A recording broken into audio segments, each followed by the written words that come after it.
Bonjour, bienvenue dans 101%. Je t'ai rien expliqué, on est d'accord? Non, je sais pas pourquoi je suis là. D'accord, très bien. À côté de moi, Navo. C'est moi. C'est Navo. Alors Navo, d'où ils peuvent te connaître? Tu dis souvent que t'es l'autre mec de Bref, c'est ça? Ouais, je suis le mec de l'ombre. Le mec dans l'ombre. Je suis le mec pas connu de Bref. Le mec qui écrit et avec Kian et qui est derrière la caméra. Exactement. Et qui est comme ça et qui est énervé contre la RATP. Ah oui, je suis énervé contre la RATP, c'est vrai, parce qu'ils nous ont pas laissé tourner un épisode parce qu'on faisait du mal du métro. On en reparlera. D'abord, dans l'émission, aujourd'hui, la critique du jeu Jojo Bizarre Adventure All-Star Battle. Il est vachement bien. J'ai testé hier soir, j'ai commencé à y jouer hier soir. Et on peut combattre, c'est comme Street Fighter, sauf qu'il y en a des fois, ils sont à cheval. Imagine Ryu, il est sur un cheval et tu combats le mec qui est à cheval, tu peux le faire tomber du cheval. Mais en plus, il est handicapé, donc ça veut dire que ses jambes ne fonctionnent pas et après, il rampe par terre. Et tu peux taper un mec qui rampe et après, il remonte sur son cheval pour se battre avec son cheval. J'ai aimé ce jeu. Ça, c'est le côté bizarre dans Jojo. Bizarre, Jojo Bizarre Adventure, mais tout est bizarre. C'est un super shonen, Jojo Bizarre Adventure, j'adore moi. Enfin bon, Metal Missile et Plastic Gun sur masque, les véhicules masques, enfin, je les collectionne. Tu collectionnes les véhicules masques? Oui. Je connais même pas le dessin animé, je l'ai même pas vu. Pourquoi t'es trop jeune? Eh ouais. Enfin, quoi que, 31. Bah non, t'aurais pu le voir. Hein. Ouais, j'ai pas vu. C'est pas parce que j'ai 7 ans. C'est une émission faite pour moi, quoi.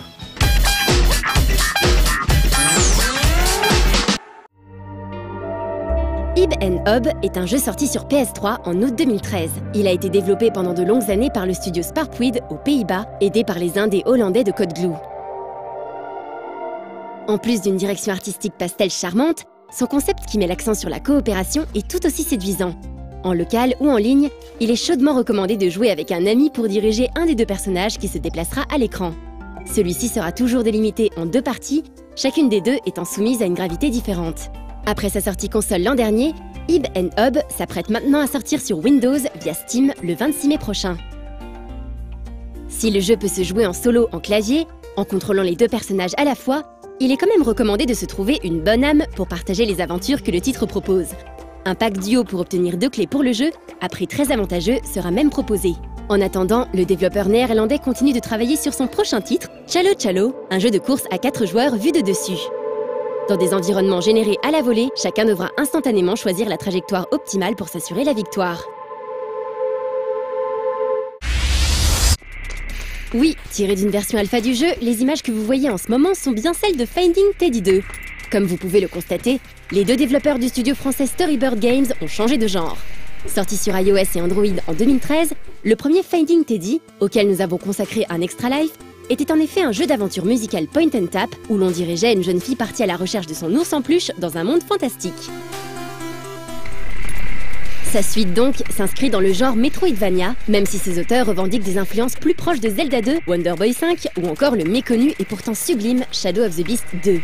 Toujours édité par Look at My Game, Finding Teddy 2 ne passera pas par la case financement participatif et devrait sortir en fin d'année sur smartphone, tablette, Windows et Mac. On retrouve la patte graphique rétro, ainsi que les puzzles musicaux du jeu d'aventure, les développeurs nous assurant que ces derniers seront plus poussés. Dernière précision, le jeu devrait proposer des mots et des phrases à apprendre afin de dialoguer avec certains PNJ. Finding Teddy 2 pourrait ainsi être un Metroidvania possédant l'ADN d'un jeu d'aventure point and click. À suivre donc, la qualité du premier Finding Teddy nous ayant enthousiasmés au moment de sa sortie.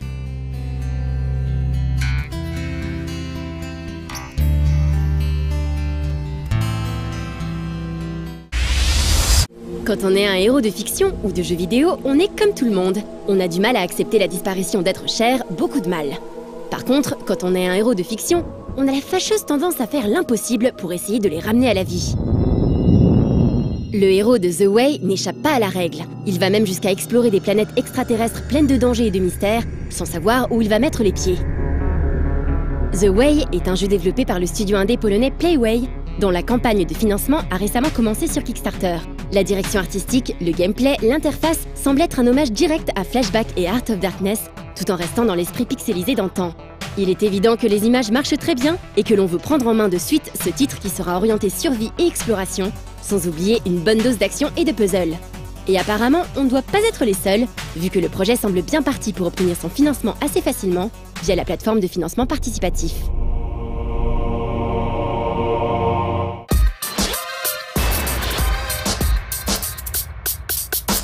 Bref, en bref, t'as fait bref. Alors ça, tout le monde a vu, à peu près. Non. La France, non. Il y a des gens qui n'ont pas vu. Ah ouais? Comme remarque, il y a des gens qui n'ont pas vu Star Wars. Bah, j'ai pas vu Star Wars. Ah, c'est toi qui as pas vu Bref alors? Si, moi j'ai vu. Ah bon, t'as vu? J'ai regardé hier, en me masturbant. Moi, pourquoi j'ai invité Navo? Parce que niveau actu, t'as pas une actu là, genre tu vas pas nous annoncer le film de Bref par exemple? Bah, il est prévu, mais je sais pas si on va le faire. On sait toujours pas. D'accord. Si on le fait, ce sera 2016-2017 la sortie, je pense. Bon, ça va, tu reviendras alors. Je le dis en exclu pour ton émission. C'est un exclu alors, grave. Non, je l'ai invité parce qu'en fait, Navo, je le trouve très intelligent. Pour moi, c'est une des personnes les plus intelligentes du milieu. Et il met son intelligence parfois au service du mal. Voilà, je l'ai écrit, tu vois. Parce que si vous le suivez sur Twitter, vous pouvez vous rendre compte que ce mec aime foutre la merde. Non, pas toujours. Non, regarde, mes 3 derniers tweets, ils étaient cool. Je sais pas. Ah, 3 sur... Franchement, c'était 3 conseils cool. D'accord, très bien. Navo fait de la bande dessinée, mais ne sait pas dessiner. C'est vrai. Donc du coup, il fait la bande pas dessinée, ce qui est plutôt malin. Tu peux nous expliquer le concept? En fait, tu l'as expliqué, hein, c'est des strips et il n'y a pas de dessin, et donc il n'y a que des bulles. Et voilà. Mais d'où t'es venue l'idée? Tu as fait ça sur l'internet? C'est parce que je savais pas dessiner pour de vrai en fait. Ouais. C'était à l'époque des Mais blogs pourquoi BD. vouloir faire de la BD quand on sait pas dessiner? Ouais, c'était à l'époque des blogs BD. Je me souviens, j'aimais bien Martin Wittberg, Boulet, tout ça. Des gens qui dessinent plutôt bien? Plutôt très bien même. Ouais. Et je trouvais ça cool. Mais j'avais envie de le faire. Et donc je me disais, il faut que je trouve un pote dessinateur, mais j'avais pas de pote dessinateur. Ou alors il faut que je trouve je fais des collages, ou j'essaie de trouver des astuces pour pouvoir Des m'exprimer. collages, au bout d'un moment, tu dis sans ça va être faire trop chier long. un gars en lui demandant de faire des dessins gratuitement. Ouais. Et à un moment, je me suis dit, mais éliminons le problème. Et t'as trouvé le concept très vite parce que c'est quand même... Moi, au début, franchement, c'est quelqu'un qu'on a un ami en commun, c'est Vendrille. Bon, d'un autre côté, vu qu'il est l'éditeur de la BD, c'est normal qu'il me l'ait survendu. Et il m'a dit, tu vois, c'est génial, c'est génial. Mais je me suis dit, il peut pas raconter tout ça d'histoire sans dessin. Mais si, mais en fait, au final, ça ressemble à des tweets maintenant. Ouais, en fait, oui. T'as fait le C'est pour tweet ça que avant j'ai le tweet. arrêté. Et tu fais du tweet. Bah, j'ai arrêté, c'est plus facile de tweeter. Et tu penses pas faire Je fais une édition tiret, spéciale une phrase, Une édition spéciale où tes tweets sont pas bande dessinée? Non, parce que pour moi, les gens qui publient leurs tweets, bah, il faut qu'ils meurent dans un accident de viol. Accident de viol. C'est-à-dire que la personne était partie juste pour les violer, Oui. mais elle meurt. Très bien. Alors, on va regarder la critique du jeu JoJo Bizarre Adventure All-Star Battle. Ah, cool. Voilà. Mais vraiment bien. En plus, il est beau le jeu et tout. Ils ont réussi à mélanger le côté manga. Tu sais, souvent dans les jeux vidéo, quand c'est tiré d'une BD, ils essayent de faire des cases ou un effet style dessin. On aime Et tu pas fais. C'est souvent raté. Oui. Et là, c'est réussi.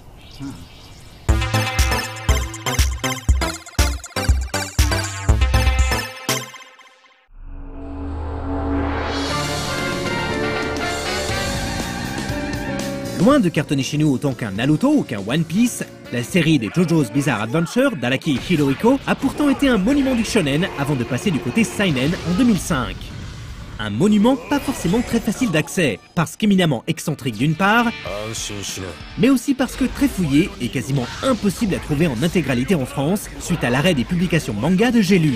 Et pourtant, après avoir trouvé en Tonkam un nouvel éditeur, la série a repris son cours et continue aujourd'hui à sortir régulièrement chez nous, tout en complétant petit à petit les trous laissés au milieu de sa centaine de volumes. Ainsi, JoJo est tombé en plein dans la catégorie des séries cultes. Celle qui enthousiasme au plus haut point une petite poignée de fans, mais laisse cependant le grand public assez indifférent. Et donc, quand sort en Europe le jeu de combat All-Star Battle de CyberConnect 2, c'est à peu près la même chose. Un petit groupe d'illuminés hurle à la lune en prenant des poses aberrantes, tandis que la majorité s'en fout.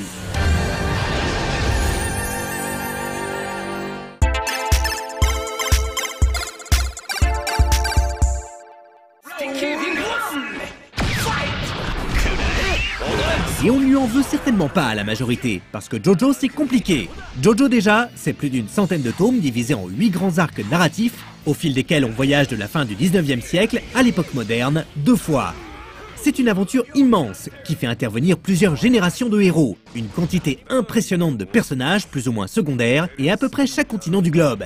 Mais JoJo, c'est surtout un bouillon de concepts aussi obscurs pour le profane que ceux des Sten, de l'onde, de la rotation, du masque ou encore des piliers. Des concepts qui désignent tous plus ou moins directement un certain type de pouvoir, dont le plus emblématique reste le stand, qui a inspiré tant de mangaka depuis son apparition dans la 3e partie de JoJo. Un stand dans l'univers de JoJo est en quelque sorte la matérialisation de l'esprit combatif d'une personne donnée.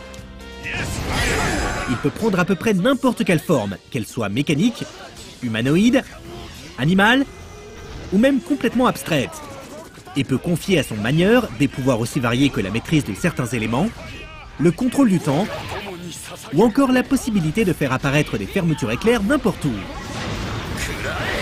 Les possibilités sont infinies, et les quelques règles que s'est imposé l'auteur peinent à contenir toute l'inventivité dont il sait faire preuve, quand il ne décide pas carrément de les transgresser volontairement. Et donc, les stands jouent pour beaucoup dans le plaisir que l'on peut tirer de JoJo's Bizarre Adventure, en manga ou en animé.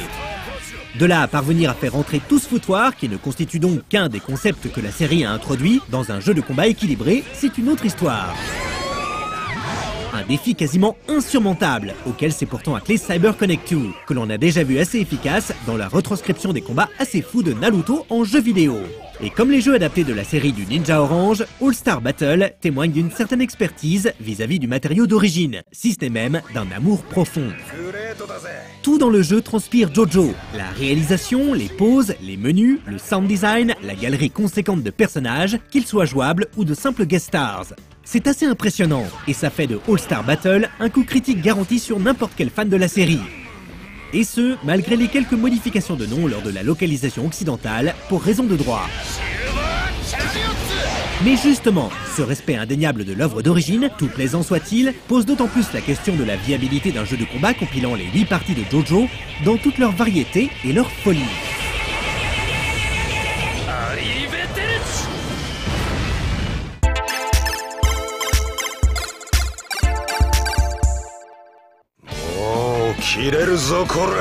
Partant du principe qu'un jeu JoJo laissait forcément la porte ouverte à la complexité la plus extrême, CyberConnect 2 a eu la bonne idée de simplifier au maximum son système de jeu. Ainsi, All Star Battle se joue à 5 boutons: coup faible, moyen, fort, esquive latérale et capacité spéciale. Derrière ces capacités se cachent les différents concepts évoqués plus tôt, c'est-à-dire le fameux stand, mais aussi l'onde, le pouvoir du pilier ou du masque, qui correspondent chacun à un ensemble de personnages donnés. Et si la nature de ces pouvoirs est extrêmement variée, leur exécution passe donc toujours par la même touche. Une touche qui permettra par exemple de matérialiser le stand d'un personnage compatible pour lui apporter de nouveaux coups, au prix d'une hitbox plus étendue. Ou encore à un maître de l'onde de concentrer son énergie pour charger une jauge de super, puis de la dépenser dans des sortes d'attaques EX. Et tous les coups, aussi impressionnants qu'ils puissent être, se lancent de manière très simple. Pas de double quart de cercle avant ou arrière ici, point de 360 et encore moins de 720. À peine une petite charge de ci de là, mais la plupart du temps, on se contentera de quarts de cercle ou de manipulations type Shoryuken intégrées par la majorité des joueurs depuis bien longtemps. Pour pousser cette facilité d'accès encore plus loin, un principe de combo très simple régit le tout. Il dit qu'un coup pourra forcément être enchaîné par un coup plus fort ou, à quelques rares exceptions près, par un coup spécial, lui-même annulable par une furie de niveau 1 ou 2. Concrètement, ça offre à chaque personnage un système d'enchaînement universel, de type coup faible, moyen, fort, coup spécial, furie. Sans timing particulier, sans avoir à murmurer à l'oreille des frames ou des hitbox pour espérer sortir quelque chose de correct. Et si d'aventure ça devait paraître encore trop compliqué, le coup faible fait également office de boîte automatique, en enchaînant ce combo universel tout seul jusqu'à la furie s'il est martelé. Bien entendu, et comme dans Persona 4 Ultimate, qui utilisait ce même principe, les combos ainsi obtenus sont loin de représenter ce qui peut se faire de mieux en la matière, car sous une épaisse couche d'accessibilité, All Star Battle cache une grande complexité et une profondeur de jeu qui n'a pas grand-chose à envier à la plupart de ses concurrents. Cette profondeur est en grande partie la résultante logique de la diversité des pouvoirs avancés par le jeu. Qu'il s'agisse de stopper le temps, de faire apparaître des bulles de savon, de monter à cheval, de matérialiser des bombes invisibles, de gérer sa barre de super grâce à l'onde, ou encore d'entrer dans une rage temporaire, il existe presque autant d'approches du jeu que de personnages dans All Star Battle. Et toutes ces approches restent dans la plupart des cas orientées vers l'astuce et l'embrouille, ce qui colle très bien avec la série d'origine. La victoire dans JoJo se joue bien plus souvent en arrivant à créer des situations ambiguës pour l'adversaire qu'en zonant à longue ou moyenne distance, et c'est très plaisant. Mais quiconque voudra donner dans la science de l'embrouille devra manier des concepts aussi obscurs que le Putson Cancel, le Stand Rush, les attaques ondulatoires, les Taunt Combos et bien d'autres encore. Combiner ces possibilités variées et réparties entre chaque type de combattant contribue à installer cette égalité des chances si dure à obtenir dans un jeu de ce genre. mais elle ne s'accompagne malheureusement d'aucune espèce de tutoriel ou de mode challenge, aujourd'hui très courant dans le jeu de combat, qui aurait pu les rendre un peu plus clairs. Il est assez dommage de voir un jeu faire autant d'efforts pour être accessible à tous d'une part, et intéressant pour les plus motivés d'autre part, sans jamais essayer de lier ces deux catégories de joueurs, sans essayer d'amener la première vers la seconde. Tout comme il est assez dommage de devoir lutter régulièrement avec une ergonomie loin d'être optimale en menu et surtout dans le mode histoire, qui aurait pu viser un peu plus haut qu'une simple suite de textes tout tristes entre chaque combat. C'est d'autant plus regrettable que CyberConnect 2 a fait beaucoup d'efforts pour rendre son jeu appréciable en solo, grâce à plusieurs modes dédiés assez divertissants et une tonne d'éléments à débloquer. Une manière assez lucide d'offrir une alternative au mode en ligne, forcément assez peu fréquenté en comparaison de celui du mastodonte Street Fighter 4.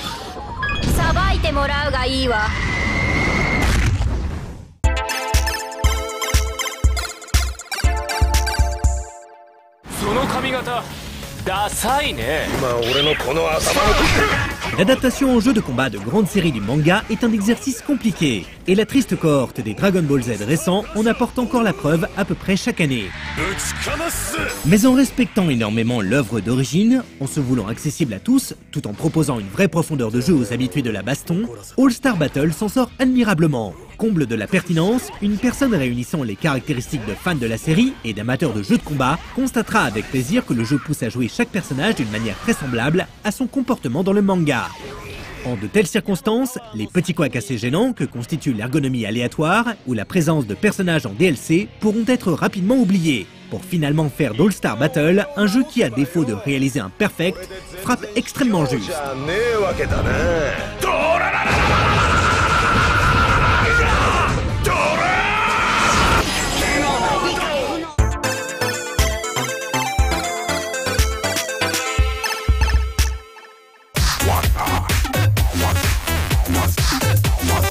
Donc oui, tu as un podcast sur l'internet. Ouais. Alors, explique-nous, parce que personne te paye pour faire ça. Non, ça me fait perdre de l'argent.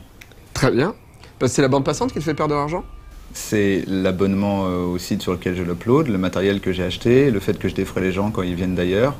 Tu défrais les gens ? Le fait que je paye les graphistes qui ont fait les visuels, le fait que... Voilà.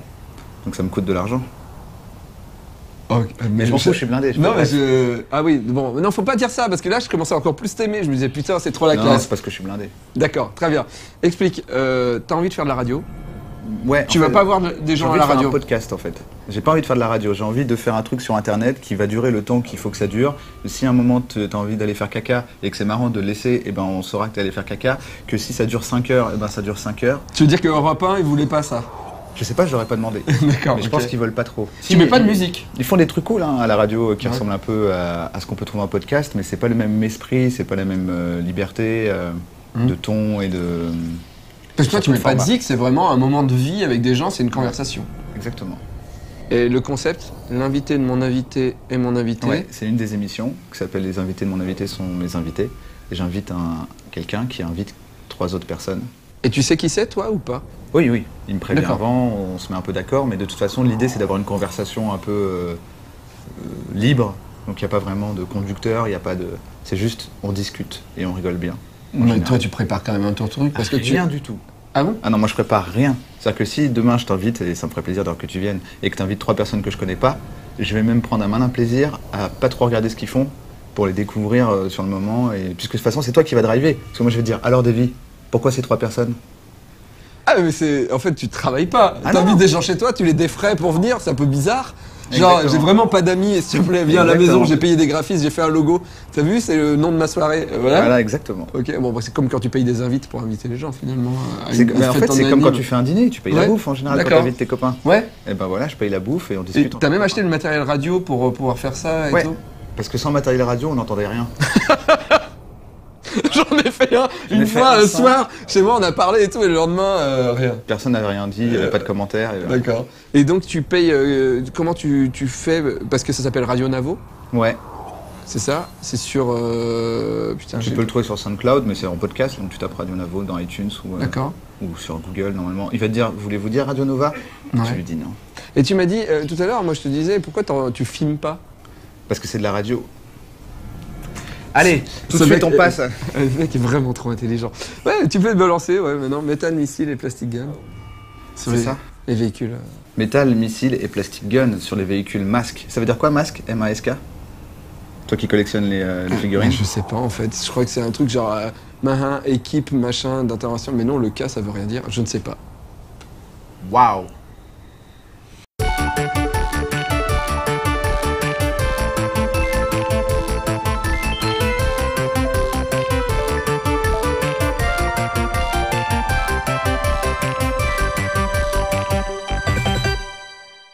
Bienvenue à toutes et à tous pour un nouveau numéro de Metal Missile and Plastic Gun. Aujourd'hui, à la demande générale Vox Populi, Vox Dei, nous allons voir du masque.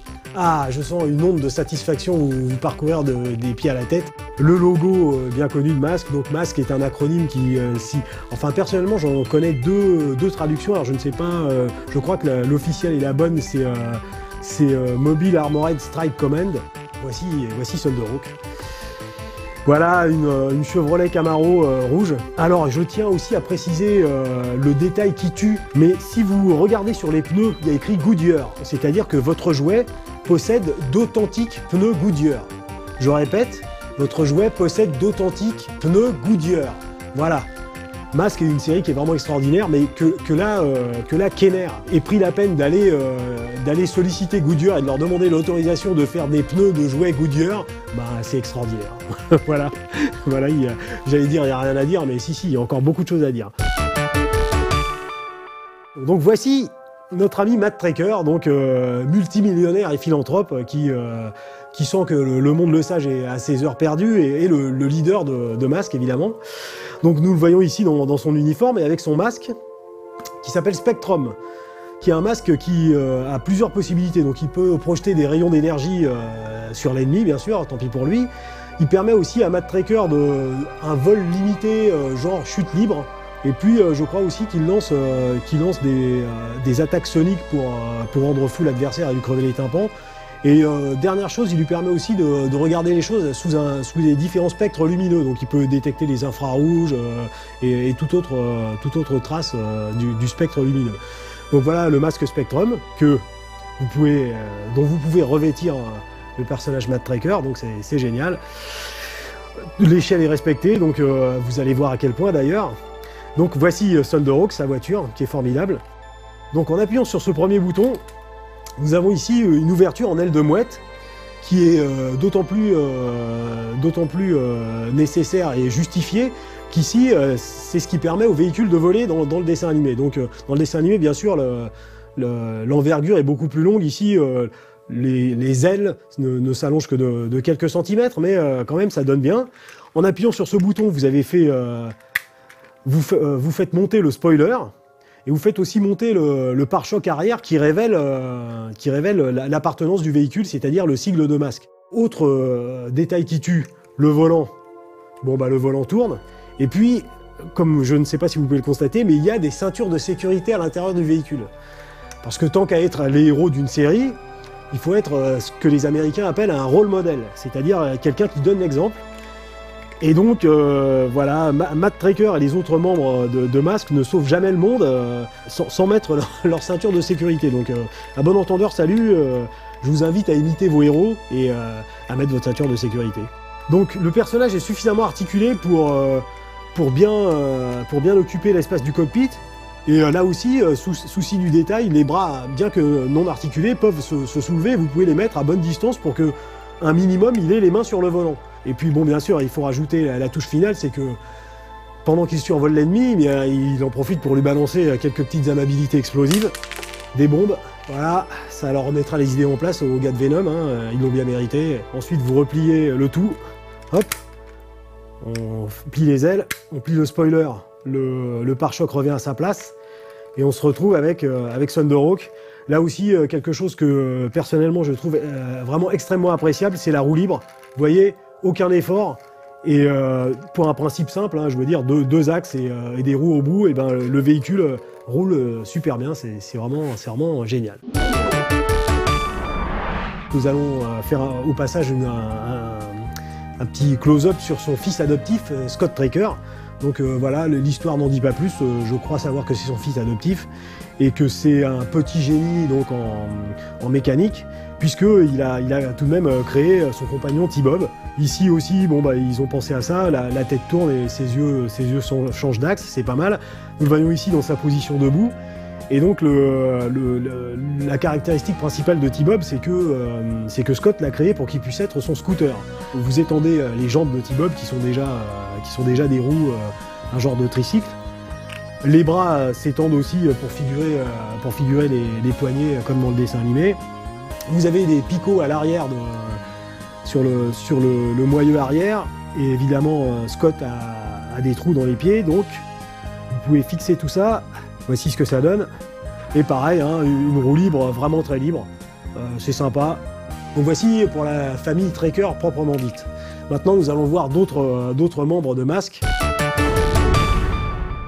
Donc voici Condor avec Brad Turner, le pilote de Condor, donc il y a un pilote de moto et d'hélicoptère. Et voici son masque Hocus Pocus qui projette des hologrammes. Même chose que pour tout le reste, articulé aux épaules, articulé aux hanches et aux genoux, donc c'est très sympa.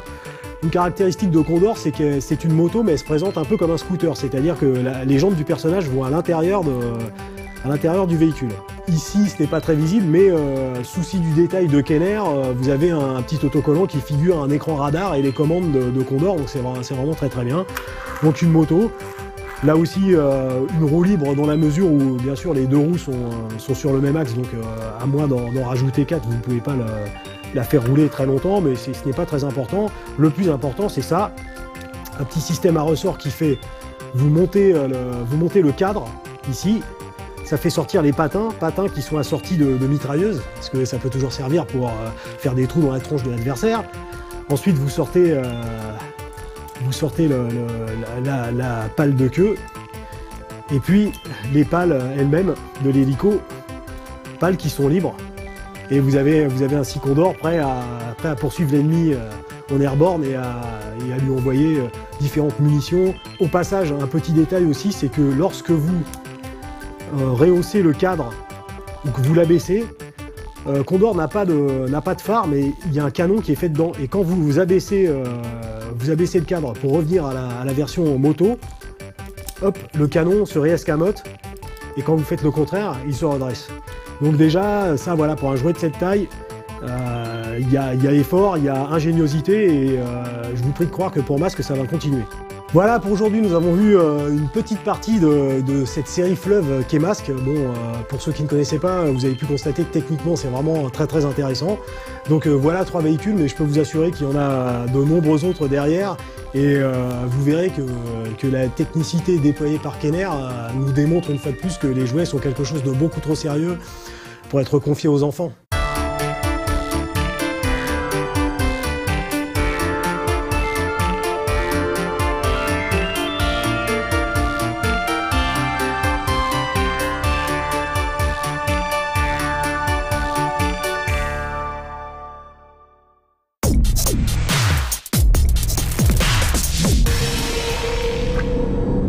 Donc, Navo, tu es dans l'ombre dans Bref. Ouais. Mais tu es dans l'ombre pour plein d'autres gens, puisque ton métier, à toi, c'est auteur en fait. Ouais. Donc c'est mon vrai métier, c'est ça. C'est ça. Et auteur de qui, par exemple? En ce moment, je sais que tu bosses pour des gens, mais même tu bosses parce que t'es blindé, hein, comme tu disais, donc des fois tu bosses pour des gens gratuitement. Ouais, en fait c'est pas gratuitement, c'est juste que c'est pas forcément, c'est pas ce qui est le plus rentable à faire, mais je le faisais déjà avant. Donc là c'est pas une question d'être blindé, c'est une question que si en plus t'as de l'argent, on refait comme avant. Puisque dans le cas de Kian, on écrivait ensemble alors qu'il avait rien, il était en slip. Mais on Genre vous écriviez en slip? On écrivait, ça dépendait. Des fois on n'était pas en slip. Des D'accord. fois il était en slip et pas moi, des fois j'étais en cuir, enfin voilà. D'accord. Et voilà, on écrivait pour aucune raison. Ouais. En tout cas pas pour des raisons financières, on écrivait parce que moi j'aimais bien ce mec-là et qu'on avait envie de faire des trucs, on écrivait son spectacle et en faisant son spectacle il y a eu l'idée de Bref et on a fait Bref. Donc je pense qu'il ne faut pas oublier d'où ça vient le fait de faire des trucs cool comme Bref. Ça vient du fait de côtoyer des gens cool, quand bien même ils n'ont pas de production ou d'argent ou rien. Donc ils sont plus tous ou moins produits maintenant les gens qu'il y a là, mais c'est pas ce qui me rapporterait le plus. Ce qui me rapporterait le plus ce serait, je sais pas moi, de te dire oui à une prod pour faire un film et de prendre l'oseille et de me tirer vite. Mais je préfère travailler avec donc Greg Romano. Greg Romano, donc que tu écris son spectacle, On coécrit, son one man. On écrit ensemble. Ouais. Ouais. Shirley Soignon. Charlie Soignon, mais là, avec elle, Ça fait un moment qu'on est plus ensemble, mais là on est sur le suivant. Ouais. Je file un coup de main à un mec qui s'appelle Sebastian Marx, Ouais. qui est aussi très intéressant parce que c'est un Anglais, enfin un Américain pardon, qui est à Paris et qui donc voit les Français. Voilà. Par De exemple, sa vision. il a remarqué que si tu dis plusieurs fois ça va, c'est que ça va pas en France. Quand quelqu'un te dit ça va, si tu dis ça va, c'est que ça va. Mais s'il dit ça va et que tu dis ça va, c'est que ça va pas trop. Et s'il dit ça va et que tu dis ça va, c'est que ça va encore moins. Et au 4e ça va, tu te suicides pas. Donc c'est très intéressant parce qu'il a cette vision Ouais. de trucs que nous on fait sans s'en rendre compte et que lui remarque parce que c'est pas sa langue d'origine. Voilà. Et j'écris avec Yann aussi son prochain spectacle. Très bien.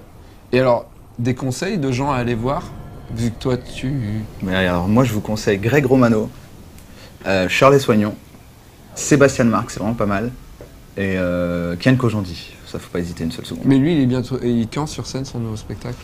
On sait pas encore, on travaille. D'accord. C'est comme Très le bien. film, quand ce sera prêt. Vous avez un peu de temps. Quand tu peux dire ce sera prêt quand ce sera prêt, il faut le dire. Bah, très Parce que les gens se rappellent pas combien de temps ils ont attendu. Ils se rappellent si c'était bien ou pas. 多分あなたがいなくたって世界が止まることはないしおそらく僕がいなくたってあの子は今日も笑っている僕らは生まれてからずっと人から忘れられないために笑って笑って笑って笑う笑い疲れて吐き気がする Bonsoir à tous et bienvenue dans Auto. Ce soir, comme je vous l'ai dit dans le J-Top, c'est le soir où vous verrez le live report sur le concert de Kyary Pamyu Pamyu. Et j'ai même acheté une towel rose à son concert pour la garder en souvenir. Et je me disais que j'allais vous la montrer, mais comme je l'ai oublié, je peux pas le faire. Par contre, vous verrez de toute façon les annonces de concert ainsi que les nouveautés en fin d'émission. Et maintenant, place à Kyary.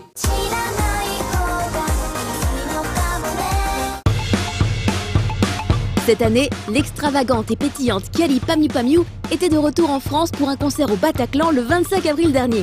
Une journée bien chargée pour ceux qui faisaient la queue depuis l'après-midi ou même le petit matin, pendant que Kyary se rendait dans les beaux locaux de Warner à Paris pour donner une conférence de presse. Après une demi-heure de questions-réponses, nous avons pu profiter de quelques instants en tête-à-tête pour en apprendre un peu plus sur ce nouveau show.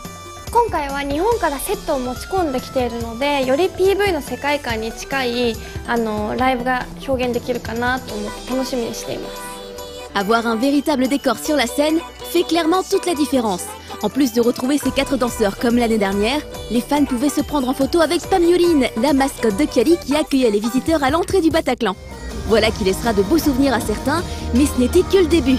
Après quelques minutes d'attente, les danseurs entrent en scène, suivis de Kyary, qui offre à son public certains de ses titres les plus récents comme Invada Invada.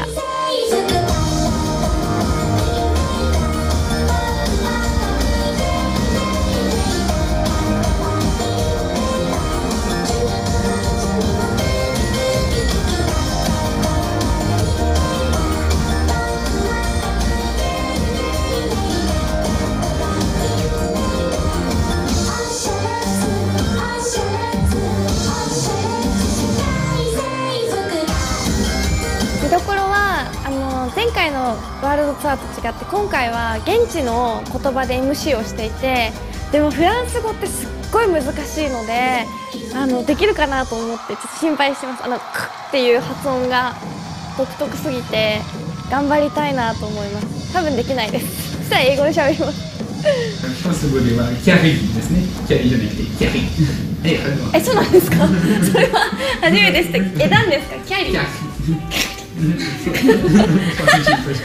しいはいちょっとできなかったはい Et pourtant, elle s'en est sortie haut la main, même si son petit aide-mémoire en katakana lui a bien été utile. Bonjour, ça va? Je suis Kyary Pamyu Pamyu. On va bien s'amuser. Parmi les chansons les plus récentes de l'artiste, on compte Yume no Hajima Lin Lin qui se démarque de ses autres singles par son côté plus calme et surtout par son clip plutôt attendrissant. Certains y voyaient peut-être même un message. Est-ce que Kyary nous dit qu'elle va bientôt arrêter sa carrière? 引退みたいに思ってる人もいたみたいでキャリーが卒業みたいななんですけどあれはまあ第2のステップアップということでちょっと過去のことを振り返って歌詞も、卒業がテーマになってるのでっていう PV なので心配しないでこれからも楽しいことやり続けます。やっぱりポンポンポンとかのファッションモンスターもそうですけど衣装を着るとなんか当時若かったなって思います。ちょっと落ち着いた自分になって2年後か3年後に来てるので、なんかこう恥ずかしい気持ちになりました。結構いつも可愛いファッションが多くて、一番かっこいいのでもファッションモンスターの衣装だと思うので、もうちょっと攻めたダークな衣装っていうのも考えてます。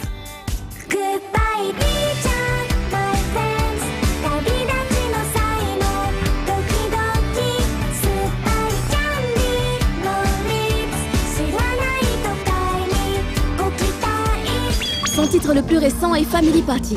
On y retrouve tout son univers, de la folie à la sauce Harajuku avec cette fois un petit côté sound chip, certainement en référence à la console NES, la Family Computer de Nintendo. ファミリーパーティーは映画のクレヨンしんちゃんの主題歌になっていて、で今回は家族の愛をテーマに歌わせてもらってて、ダンスも結構ロボットダンスが入ってくるので、ライブでみんなで盛り上がってもらえたらいいなと思います。しんちゃんは小学生の頃にすごく好きで、漫画も全巻持っているし、そんな中でやっぱアニメーションとして自分が登場したりとか、しんちゃんの主題歌を歌わせてもらってるって、もう小学校の時の自分からしたら考えられないことなので、すごく嬉しいです。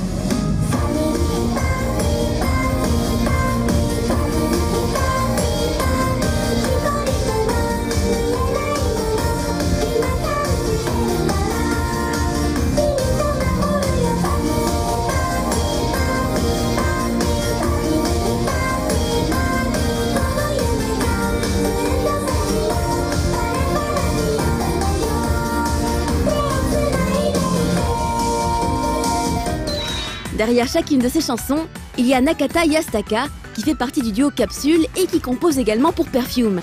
Il sait se renouveler et surtout s'adapter à chacun des artistes qu'il produit, et les morceaux qu'il crée pour Kali collent vraiment à son univers.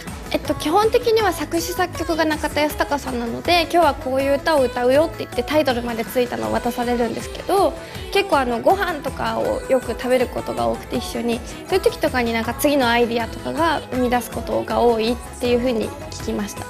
Comme pour beaucoup d'artistes japonais, ces clips sont diffusés sur notre antenne et sont classés dans le J-Top.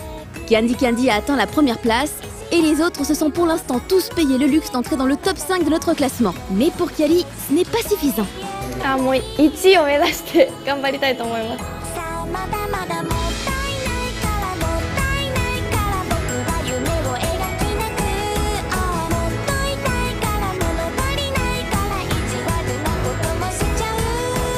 Après cette interview, Kali est retournée au Bataclan pour finir les balances et terminer les derniers préparatifs du spectacle.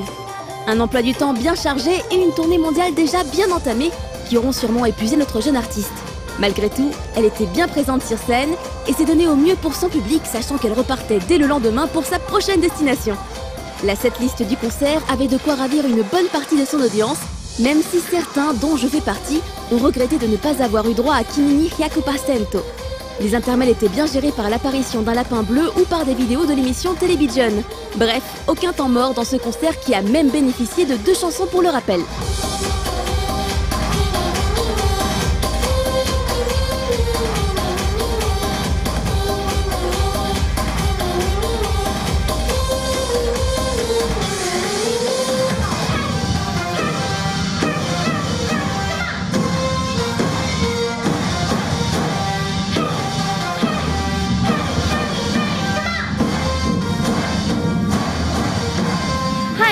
フランス今回で3度目になります。1回目はジャパンエキスポで来て、そしてワンマンライブして今回もツアーできているんですが、本当に街がとっても綺麗ですね。なんかこう海外の映画の中にいるみたいな気持ちになれて、すごいとっても大好きな街です。またライブができるように頑張りたいなと思いますので、応援をよろしくお願いします。ありがとうございます。メルシーボーク。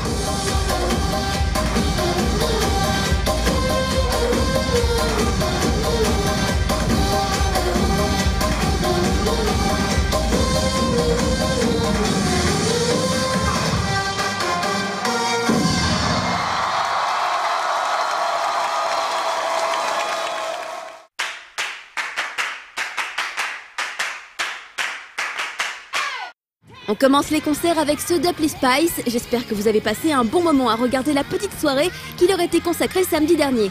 Ils seront le 18 mai à Paris à la Machine du Moulin Rouge et le 31 mai à Annecy pour la convention Japancy.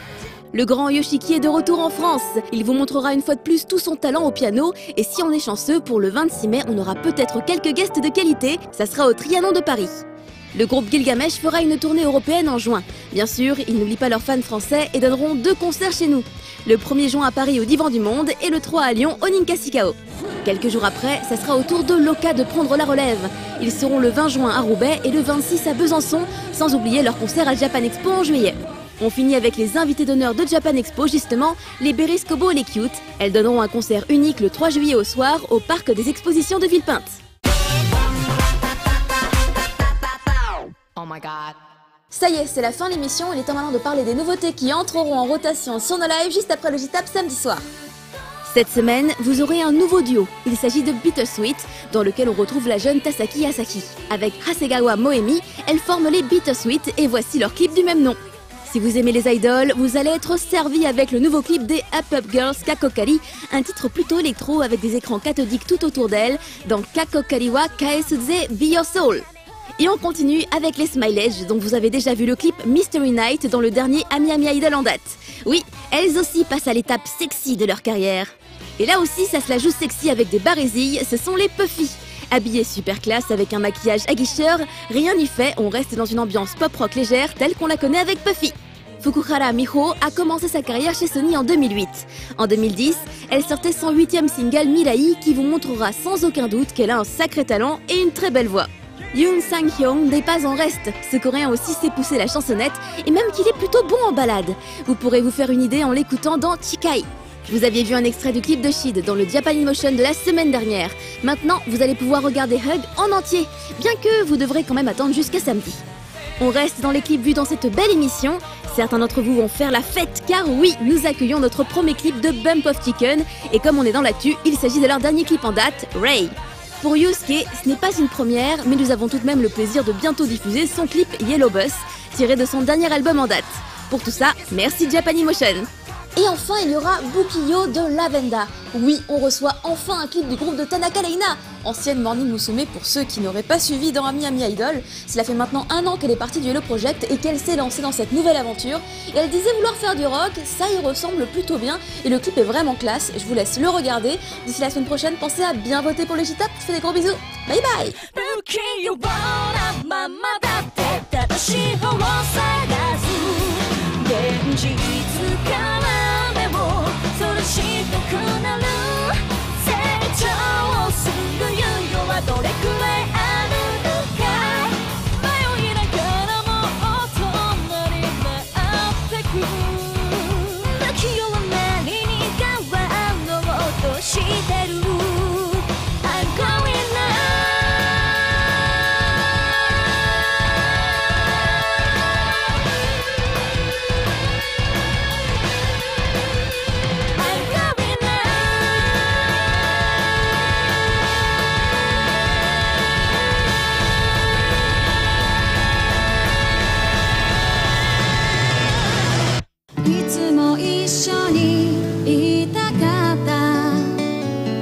Voilà, ce 101% est terminé. Un grand merci à Navo d'être venu parce que il m'a dit mais pourquoi tu m'invites et j'ai dit parce que j'ai envie et parce qu'en fait je l'aime beaucoup ce monsieur. Voilà.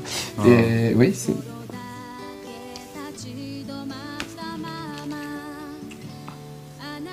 Au revoir. Qu'est-ce qui nous arrive? Moi je sais. C'est les corps caverneux qui se gonfle. Se gonfle. Ça devient turgescent. Turgescent. Le sang, je veux dire, j'ai une perte de vision. Le bleu commence à devenir flou. La mienne est nervurée. Ah. Au revoir. Bientôt.